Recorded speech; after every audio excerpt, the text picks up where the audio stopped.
Good afternoon. I'm Jordan Bland from Orange Nation Sports. Let's take a look at what we have for you today. The mood here on campus is still a somber one, but for Coach Gundy and the team, it was still business as usual. It's playoff softball time.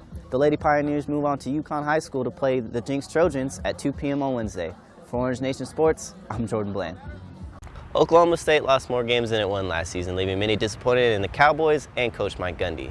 So the question is, are fans still even excited about this season? So of course there's several differences when it comes to football and rugby. Of course, there's a lack of pads, but the footballs as well. In football, you can tend to catch the ball overhand and you throw it overhand. In rugby, you tend to catch it underhand and you also throw it underhand. This year, Kiganen looks to lead the team with the group that he calls the Core Four. It includes himself, Paul Fresha, Nick Manglaris, and Jacob Kennedy. It's homecoming, which means basketball is finally back. And this year's homecoming in hoops was bigger, louder, and more theatrical than ever. Coach Gundy made his usual pregame appearance. We got women's basketball coach Bill Annan hitting the quan. Travis Ford shows off his moves to Macklemore and Ryan Lewis's Downtown. Jeffrey Carroll warming up on a Segway before the game. The wrestling team flipped into our hearts with their unforgettable striptease routine. The Palm Squad showed us what they had with this special performance in their dance number. The cheer team showed us why they're the reigning defending national champions. But most importantly, it was about the fans, the crowd, and of course, the fans. But most of all, we came to see the new and returning faces of the basketball teams. The women were up first, so let's see how they did. Senior Rodrigo Patton had herself a game. Cross-court pass to Alana Simmons, and she drains it from deep. Freshman Ginger Holt with the ball, stolen by Patton, and check out the moves between the legs as she flashes the athleticism. Across court, Holt with the ball again as the freshman shows off her range. A few plays later, the center, Kaylee Jensen, showing off her range too. Black team wins 29-28. The men were up next, and they certainly had no shortage of new faces. Very first play, freshman point guard Jawan Evans throws it to Anthony Allen, who gladly takes it down. On the other side, veterans Tyree Griffin and Leighton Hammonds connect on an alley-oop of their own. High-flying Jeffrey Newberry drops it down to no other than Mitchell Solomon. Look for him to have a bigger role this season. But no player's debut was as highly anticipated as Ibaka's, Igor Ibaka in fact, as Evan dishes home a pass that he sends home with a vicious slam. High-flying Devon Dillard slams one home with a mean 360, but Newberry says, "Hold up, son, I've been doing this long before you," with the 360 of his own. And of course, the deep threat, Phil Forte doing what he does best, automatic. Orange team wins 39-33. But less than 24 hours later, the flags would fly half-staff after the weekend's horrific tragedy. Before the game, the team made sure to take a moment to pray for all those lives affected by the morning's tragedy, as we all did. But on the football field, it was all business. 3 minutes into the game, J.W. Walsh would prance his way into the end zone untouched, no problem, Cowboys up by 7. Freshman quarterback Ryan Willis got his third start in a row this week for the Jayhawks, and the Cowboys had him scrambling out of the pocket early. Running, still running, no one open, and finally, Chad Whitener and Trace Clark were able to sit him down. Just under 3 minutes left, Walsh again stretches out wide, tags the pylon, and he's just getting started. Third down, Willis stuck in the pocket once more, nowhere to go. 3 Cowboy defenders eat him up. Next play, it goes from bad to worse. Matthew Wyman muffs the snap, tries to get it off, but Mike Tavius Jones with the block punt, and he wanted more. Jones picks it up and takes it to the house. Cowboys up 21-0. 2 drives later, Cowboys marching down the field. Jeff Carr takes it from Walsh 2 yards out, too easy. The true freshman gets his first touchdown of the season and some love from the UAB transfer Victor Saleko. Mason Rudolph said, "Don't forget about me," as he lays one to wide out James Washington. Oh my, just nasty. One-handed made it look way too easy. Cowboys up 35-3. Inside the 20s, J.W. Walsh could not be stopped. Here he goes again with another rushing touchdown. He runs the read option so well. Untouched again, the Cowboys got a lead and they just never looked back. The defense have been the anchors for the Pokes all season long as Agba puts pressure on the quarterback, allowing Seth Jacobs to get his second interception of the season. Walsh doesn't just run, he throws touchdowns too. This one goes to Chris Lacey from 6 yards out. Walsh plays for 5 touchdowns for just the third time in his career, the last one coming 38 yards out to Chris Lacey again. The QB duo combined for 373 yards from the air on 25 of 36 passing and 6 touchdowns. Cowboys win big 58-10. For the Poke Report, I'm Jordan Bland.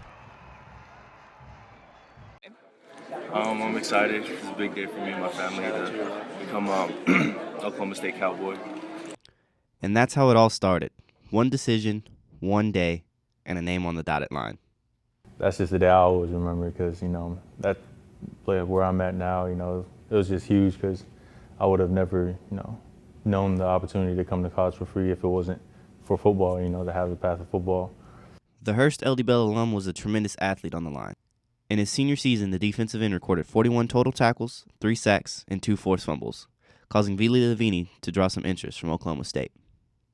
So Utah will start the season 4-0 with wins over Michigan, Utah State, Fresno State, and this impressive performance at Oregon. And they have tacked on 2 more wins over California and Arizona State since. But why even show Utah highlights? I remember at that time I loved it. I was like, yeah, I'm about to be a U boy. I'm about to go to Utah, Salt Lake City, and I thought I thought that was what I was gonna stick with. When one of my cousins from Trinity, he also played DN. He committed to Utah. And he started recruiting me and trying to get me to do it. And I was with it. I was on board. I was like, yeah, let's go, let's do it. It'd be cool to play with family, and go to college. But OSU had other thoughts as they pushed even harder after his early verbal commitment, all while pushing for another Polynesian, Ofa Hautau. To have him come here to commit to, it was kind of big for me because we talked about it. And I remember the day I was about to commit, I was about to switch over committing. Coach Spencer called me and told me Ofa was on board. And that, that did it for me. I was like, let's do it then. I'm ready to come commit to. And the growth both in number and in culture at OSU have grown immensely. It's the very same culture that Lavini even wears on his body. These right here, these represent like family, and what really matters to the Tongan culture and family, faith, and whatever you place higher in your life. And it's kind of like similar meanings for a lot of these, just drawn different ways. And, it's just a cool story. He drew on my arm and get to have it forever, really. So I appreciate it now. In general, the culture is about family, and having that poly-to-poly connection between teammates has become key. The growth of Polynesian culture at Oklahoma State isn't just apparent, it's rampant. And it's cool because when we first got here, it was me, Ofa, and Coach Tonga. So, Coach always had that vision. He was like, I'm gonna bring all these polys in. We're gonna get, we're gonna grow. It's gonna be more than just us 3. And at the time, it was like, man, I don't believe that. I don't know nobody want to come here. And then, we got to start talking. He's got to recruit in Sione and Junior, and then Mote, and they all ended up coming here. And now I can see everything he was talking about. Now we're starting to grow in numbers, and hopefully we continue to grow that Polynesian culture over here. And get bigger and continue to grow. So hopefully that happens. I see it happening right now. Last year, Lavini officially started his collegiate career with 16 tackles, playing every game last season. This year, Lavini was set to see a tremendous boost in playing time, but it was time he would never see. During summer practice, Lavini would have to hear the words "out for season" after tearing his Achilles. We were on the last drill. We're doing drills that day, like agility and stuff, and change the direction. I'm on the last drill, and we just started that drill off, and I was going when it was my turn. You had to run around the cone, back pedal, and then plant and then sprint forward. So right when I was backpedaling, I planted my foot and then tried to sprint forward, and next thing you know, I'm on the floor. I hear a big pop, and I'm just at that point, I'm pissed off because I already know, this is something serious. All in all, Vili is happy with all the decisions he's made up to this point. I don't ever look back on that signing day and wondering what it would have been like if I'd been in Utah or Utah State or Houston or other schools. I'm proud of what decision I made. I never look back on it, regardless of me getting hurt right now and all that. It doesn't change my mind about how I feel. For the Polk Report, I'm Jordan Bland.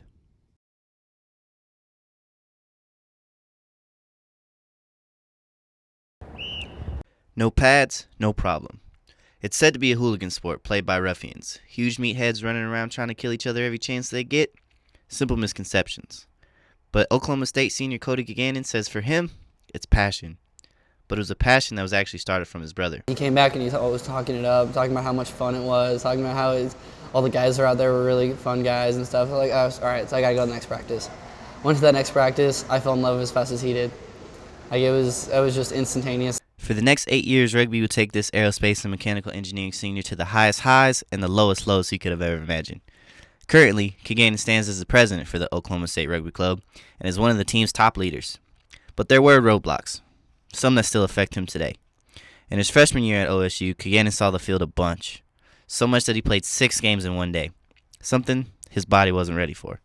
I tried to kick the ball downfield, and it didn't go where I wanted it to go, and so I just chased after it, and the guy that got it picked it up right as I hit him, and so he just made a nice solid base. I hit him, our legs get tangled up, we fall on the leg, and I just feel a pop and immediate pain. After an initial diagnosis of just a sprain, things went from bad to worse. Kaganen's knee would give out on him again, causing him to reevaluate his initial prognosis. The entire process took 1 full month, and the doctor said his ACL completely torn. His recommendation was just take it easy, don't do a whole lot, just kind of it was build more strength on the leg, because the atrophy that happens after surgery was going to affect my strength a lot, and I was going to lose a lot of muscle in my knee. The recovery would cost Kaganen 6 to 8 months away from the rugby pitch, his first real break away from the sport he started his freshman year of high school. Anxious, Kaganen says, he jumped back on the field right at the 6-month mark, feeling comfortable with his recovery. However, Kaganen's body would give out on him once more, but this time at physical therapy. First time I was upset, the second time I was angry. I was just pissed. And I knew after the second surgery, I knew exactly what I needed to do. And the doctor told me there was a torn ACL. He was like, you just weren't strong enough. And I was like, all right, this next time I will be strong enough. Kaganen came back more focused and more determined than ever after learning his right ACL was torn again. He started hitting the gym 4, sometimes 5 times a week on top of his physical therapy. Kaganen says he did everything he could to build muscle around his knee and hasn't had any major problems since. It took Kaganen 26 months and 2 knee surgeries before ever making it back onto the field. So of course there's several differences when it comes to football and rugby. Of course, there's a lack of pads, but the footballs as well. In football, you can tend to catch the ball overhand and you throw it overhand. In rugby, you tend to catch it underhand and you also throw it underhand. This year, Kaganen looks to lead the team with the group that he calls the Core Four. It includes himself, Paul Fresha, Nick Manglaris, and Jacob Kennedy. We're the most experienced, we say they're most athletic, but we've got some new guys that are coming in. They're probably just as athletic or more athletic than we are. But we just understand the game so well and we work so well together that we'll be out at practice and we'll just be running some passing drills and we just understand where the other person's going to be all the time. You all work together. If you know the game, there's no reason for somebody to tell you what to do if you know what you're doing. And I don't consider anybody on the field a leader. I consider all of us more of a team. Next weekend, the team opens up their season against in-state rival Tulsa on Willis Field at 2 p.m. For the Polk Report, I'm Jordan Blaine.